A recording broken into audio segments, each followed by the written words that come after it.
Hi everyone, this is Seattle with a quick informative silver update video. This video right here is going to be targeted toward anyone out there that's still looking for a reason to own physical possession of silver in their hands. I'm going to be talking about a couple of articles, and you can find the links below. March 10th, 2011, Reuters is reporting that AIG, America's International Group, on Thursday offered to buy back $15.7 billion in cash mortgage-backed securities. The U.S. government took off the bailed-out insurers' hands during the financial crisis. Um, in other words, the gangsters on Wall Street are running a trading operation with the Federal Reserve slash government now. That's what's going on down in Washington, D.C. between Wall Street, the Bernanke, and the Treasury Department. It goes on to say that AIG, which is 92% owned by the federal government, will make a profit of about $1.5 billion on residual equity in the Maiden Lane 2. Maiden Lane 2. Okay, I got that.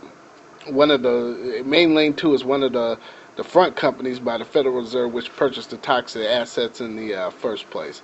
It goes on to say that Maiden Lane 2 Securities has a attractive risk to return profile to AIG. So AIG is looking to buy this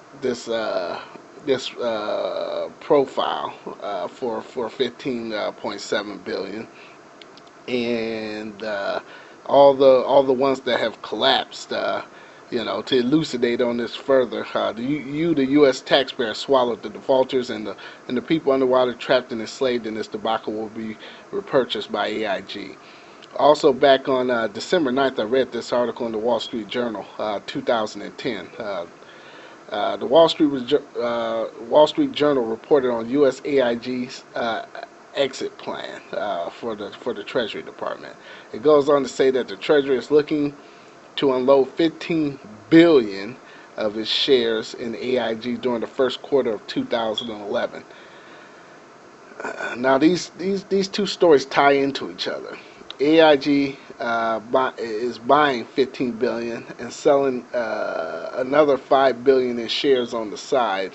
The government is selling 15 billion in shares, while AIG is purchasing 15 billion in the assets from Maiden Lane 2, and selling another 5 billion on the side. It's when corporations take on debt, they consider that to be assets because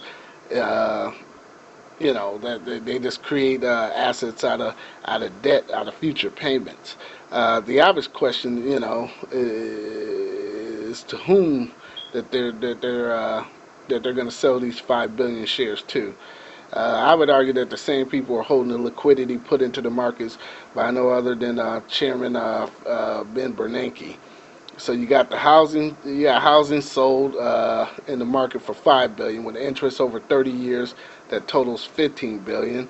You got the Bernanke selling these shined up brand new pennies from Maiden Lane 2 to the same people who brought us the housing collapse in the first place.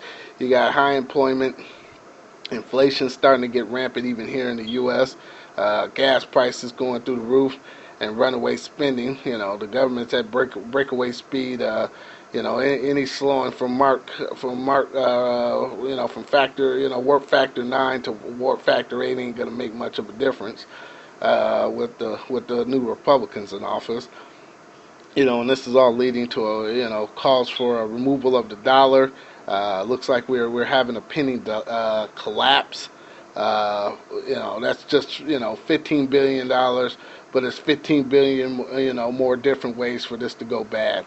While at the same time you got physical silver, which has year to date over 100% risen in value, all at the same time while being suppressed by J.P. Morgan. The CFTC is kicking like they're going to try to do something. I think it's a charade. You just got to buy more and hold on to it because that's going to preserve your value, and it's going to keep food on the table for you and your family. Like me and my family. you know, and I'm doing this I'm doing this for this video for you, while you're in the dark with a flashlight in your face, leading you to the way out. Get it now?